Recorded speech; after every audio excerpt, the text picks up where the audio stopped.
안녕하세요. 저는 서울에서 거주 중인 30대 초반의 여자입니다. 그동안 있었던 파란만장한 제 인생사를 들려드리고 싶어서 이렇게 조심스레 사연을 보내게 되었습니다. 저는 지금 형부와 같이 살고 있는데 긴 글이 될 수도 있겠지만 그저 한 여자의 소풀이라고 생각하고 가볍게 들어주셨으면 좋겠습니다. 저에게는 2살 차이가 나는 친언니가 한 명 있습니다. 언니는 매사 차분하고 현명했으며 성격도 참 시원시원했었죠. 똑 부러지는 성격에 공부도 상당히 잘했고 얼굴도 예쁜 외모라 남자들 사이에서도 인기가 상당히 많았습니다. 더군다나 성격도 착해서 어릴 적부터 저를 살뜰히 챙겨준 언니가 제 우상이자 꿈이었던 것 같아요. 나이는 겨우 2살 차이밖에 안 되지만 어릴 적부터 언니는 제게 상당히 커다란 존재였던 것 같아 말을 잘 따르곤 했습니다. 공부를 상당히 잘하던 언니는 서울의 좋은 대학에 입학하게 되었고 그로 인해 서울에서 혼자서 자취를 시작하게 되었습니다. 그때 당시 저는 혼자 나가서 자취하며 사는 언니가 그렇게 부러울 수가 없었죠. 공부도 잘하고 대학도 좋은 곳에 가는 언니를 동경하며 저도 언니를 따라가기 위해서 이를 악물고 정말 공부를 열심히 했었습니다. 그러다 보니 저도 곧잘 성적이 잘 나왔고 그 덕분에 언니와는 다른 학교지만 나름 서울에 있는 괜찮은 4년제 대학교에 입학을 하게 됐습니다. 저는 너무 행복하고 신났었죠. 그렇게 꿈에 그리던 언니와의 자취 생활과 대학 생활이 너무 기대가 되었습니다. 부모님은 철없는 딸년이라고 핀잔을 주셨지만 내심 서울 4년제 대학에 입학한 딸들을 보며 흐뭇해 하셨었던 것 같습니다. 그렇게 학기가 시작되었고 저는 언니와 같이 살게 되었습니다. 대학 생활을 시작하니 이래저래 시간이 금방 지나가더라고요. 친구들도 여러 명 사귀게 되었고 술집도 처음 가보고 미팅도 하면서 너무 즐겁게 지낸 것 같아요. 그러다 언니는 졸업을 하고 대기업은 아니지만 업계에서 알아준다는 좋은 곳에 취직을 하게 되었습니다. 그리고 얼마 뒤 지금의 형부를 만나게 되었네요. 언니보다는 2살 위였으니 저하고는 4살 차이가 나는 남자였고 언니와 소개팅으로 만났다고 들었습니다. 처음 만났을 때 환하게 웃으며 내가 언니의 동생이야? 라고 말하던 게 정말 엊그제 있었던 일처럼 생생합니다. 저는 언니와 같이 살고 있었기 때문에 형부와는 자주 만났어요. 처음에는 여자 둘이 사는 집에 자꾸 찾아오는 게 불편했지만 너무나 좋은 성격에 항상 밝은 미소를 보여주던 형부였죠. 그리고 언니와 같이 어울리며 놀다 보니 언젠가부터 저도 서서히 편해지더라고요. 2사람은 항상 저를 같이 챙겨주었고 식사나 영화 그리고 술을 마실 때도 함께 했어요. 언젠가부터 그게 너무 좋았고 일상이 된 듯이 같이 노는 게 편해졌습니다. 저와 형부는 아는 오빠 동생같이 아주 편한 사이가 되었던 거죠. 그렇게 처음 겪어보는 재밌는 일상들을 만끽하였고 평범한 대학 생활을 즐기면서 별탈 없이 잘 지내고 있었습니다. 그런데 하늘이 무너질 만큼 충격적인 일이 생겨버렸죠. 어느 날 갑자기 부모님의 충격적인 사고 소식을 접해야 했습니다.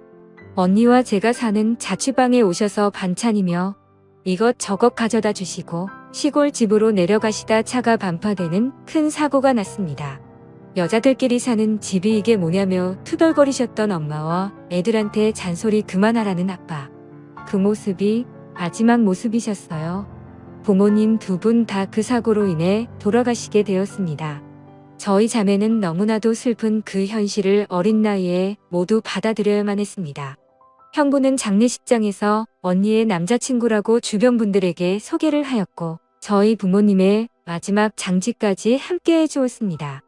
목 놓아 울다가 너무 힘들어 지치면 형부가 달래주었고 무엇이라도 먹으라며 밖에서 죽까지 사와서 저희들을 챙겨줬었죠. 형부에게 너무 고마웠고 그때부터 많이 의지가 되었던 것 같아요.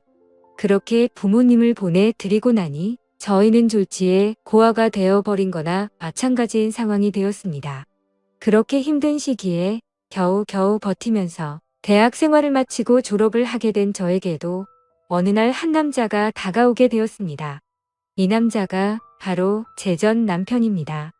부모님이 돌아가시고 형부와 언니에게 많이 위로받고 기대면서 살았지만 그걸로 제 마음이 채워지기에는 부족했었나 봐요. 자상하게 다가와서 제 말을 잘 들어줬던 그 남자와 연애를 하게 되었고 저는 자연스럽게 그 남자에게 제 삶을 기대고 많이 의지하게 되었었죠. 그러다 보니 집에 들어가지 않고 외박을 하는 횟수도 점점 늘게 되었고 안 그러던 제가 갑자기 그런 모습을 보이게 되자 언니와 형부에게 혼도 많이 났었습니다. 그러던 중 저는 그만 사고를 치고 말았습니다. 어리다면 어린 그 나이에 혼전 임신을 하게 되었던 거죠. 지금 생각해보면 정말 미친 짓이라 생각하고 있고 그 시간을 되돌리고 싶은 심정입니다. 물론 지금 제 인생 누구보다 소중한 제 딸아이가 없길 바란다는 뜻이 아니고 전 남편만 되돌리고 싶습니다. 하지만 그때 당시에는 그 남자를 많이 의지했고 사랑했었기에 미래가 행복할 거라 꿈꾸고 아이를 낳자고 마음먹었습니다. 그렇게 저희는 예정에 없었던 결혼을 급하게 하기로 한 거였죠. 그래서 저는 언니와 형부에게 이 사실을 알렸고 정신이 있는 거냐며 많이 혼났었던 것 같습니다. 잘 살 테니 걱정하지 말라고 얘기를 계속 해줬지만 그게 말처럼 쉽게 될 리 없다는 걸 잘 알고 있는 그 사람은 저를 많이 설득하려고 했죠. 하지만 뱃속에 제 아이가 있었기에 되돌릴 수 없다는 걸 모두가 알았고 결국 제 의견을 따라서 결혼을 진행하게 되었습니다. 그러나 상견례부터 참 쉽지 않더군요. 그날부터도 많은 일이 있었습니다. 언니와 형부가 상견례 자리에 나와주었고 어른은 없냐며 대놓고 무시하던 시댁. 그리고 그런 경험을 처음 하면서 괜찮은 척하며 땀을 뻘뻘 흘리면서 시댁에 비위를 맞춰 주던 형부. 매사에 정확하고 똑부러지던 제 언니도 저를 위해 성격 죽이고 이리저리 무사히 상견례를 끝마쳤네요. 남자친구와 저는 어린 나이에 목돈이 없었기에 시댁에서 마련해 주신 15평 남짓되는 빌라에서 아이를 출산하였고 신혼 생활을 시작하게 되었습니다. 그런데 제가 꿈꾸던 결혼 생활과는 정반대였습니다. 연애하던 시절에는 항상 저를 착하게 대해주던 남편은 결혼을 하고 난 뒤 마치 다른 사람처럼 180도로 바뀌었습니다. 잦은 음주와 외박 그리고 저에게 욕설까지도 서슴지 않았습니다. 처음에는 단순히 벌어지는 실수라 생각되어 넘어갔지만 그게 점점 도를 넘어서더니 어느 순간부터는 제게 몹쓸 짓까지 하더군요. 부모가 없어 네가 개념이 없다며 욕을 하고 언니와 형부까지 싸잡아서 욕을 했습니다. 어리다면 어린 나이에 그 얘기를 듣고 있자니 서름에 복받쳐서 아이를 안고 많이 울었던 것 같아요. 하지만 저는 언니와 형부에게 제 상황을 이야기하지 못했습니다. 잘 살겠다고 큰소리 뻥뻥 치고 강행했던 이 결혼. 지금 제가 이런 대접을 받고 힘들게 산다는 사실을 안다면 언니와 형부가 너무 슬퍼할 걸 잘 알았거든요. 그렇게 저는 힘든 하루하루를 살아가던 중 언니와 형부는 결혼을 하게 됐습니다. 저는 그 당시 많이 힘들고 지친 마음이었지만 누구보다 그 둘의 결혼을 축복했기에 밝게 웃으며 축하해 주었습니다. 그리고 저의 불행한 일상이 2년쯤 지났을 때였습니다. 남편의 폭언과 만행은 점점 더 심해졌고 어느 날부터는 술집 다니는 여자와 외도를 하는 사실까지 알게 되었습니다. 많이 믿고 결혼한 사람이었기에 그런 현실들이 너무 많이 힘들었어요. 그래서 저는 이제는 이 사람과 어떻게든 정리를 해야겠다고 생각하고 있었을 때였습니다. 하지만 현실적으로 이혼하고 나가면 어떻게 살까라는 생각이 들었고 아직 이렇게 조그마한 딸아이와 내가 잘 살 수 있을까 걱정이 들었습니다. 부모님께서 살아계셨으면 내가 돌아갈 곳이 있을 텐데 하는 슬픔에 잠겼죠. 그러다 힘들어 지쳐 딸아이를 데리고 언니를 보러 집으로 찾아갔습니다. 저는 아무런 일 없다는 듯 언니와 식사를 했고 평소대로 일상적인 대화를 나누었습니다. 언니와 식사를 하고 있는 중에 형부가 퇴근하여 집으로 들어왔고 저를 보며 반갑게 맞아줬습니다. 언니네 오게 되면 딸아이 선물도 챙겨서 들어오게 미리 얘기 좀 하라고 하는 형부. 이렇게 정감 있는 인사를 해주며 제 머리를 쓰다듬어 주더라고요. 그런데 얼마 전 남편에게 밀쳐져서 넘어지다 찢어졌던 부분을 건드렸고 저도 모르게 비명소리를 내게 되었습니다. 형부는 깜짝 놀라서 뭐냐고 왜 그러냐고 계속 물어봤죠. 저는 사실대로 말할 수 없어 눈을 못 마주치고 있는데 걱정을 해주는 모습을 보고 있으니 저도 모르게 설움에 복받쳐 갑자기 눈물이 흘렀습니다. 뭔가 이상하다는 느낌을 감지한 건지 형부는 제 몸을 계속 살폈고 눈에 띌 만큼 표정이 급격히 경직되면서 변해갔습니다. 형부는 남편 놈이 이런 거냐고 솔직히 말해보라며 저를 다그쳤고 저는 아니라고 계속 부인했지만 하염없이 나오는 눈물이 제 말이 거짓이라고 저를 대신해서 대답해 주었죠. 결국 그날 그동안 있었던 모든 일에 대해서 솔직하게 말을 했고 형부는 화를 내면서 그 늦은 시간 저를 이끌고 저희 집을 찾아갔습니다. 술을 좀 했는지 소파에 누워서 뒹굴고 있는 남편을 사정없이 멱살을 잡고 흔들기 시작했습니다. 네가 사람 새끼냐고 어떻게 여자한테 그럴 수 있냐며 계속 욕을 했죠. 남편은 그러다 넘어지면서 가구에 부딪혔고 악을 쓰며 소리를 질렀습니다. 형부는 그때부터 정신이 조금 들었는지 잠시 숨을 고르더라고요. 일단 이 상황이 정리가 되어야 할 것 같아 형부를 밖으로 데리고 나가려 하는데 갑자기 남편에게 무릎을 꿇으면서 이야기를 했습니다. 우리 처제 어디 가서 이런 대접 받을 아이 아니라고. 제발 잘 좀 대해주면 안 되겠냐고. 내가 실수해서 다쳤으니 속 풀릴 때까지 자신을 때리라고 하더군요. 제발 부탁을 한다면서 말이죠. 남편은 그런 형부와 울고 있는 저에게 지금까지 해왔던 거 그 이상의 온갖 욕설을 뱉으며 경찰에 신고를 했습니다. 경찰이 와서 일단 상황은 종료되었지만 절대 합의는 하지 않겠다는 남편 때문에 형부는 결국 재판까지 받게 되었습니다. 자세한 내용은 형부가 절대 말해주지 않아 그 후 어떤 처벌이 이루어지게 됐는지는 지금도 잘 모르겠습니다. 그런 상황을 겪은 뒤로 저는 확실히 남편과 정리를 할 수 있었고 이도 저도 갈 곳이 없던 저와 딸아이에게 언니와 형부는 손을 내밀어 주었습니다.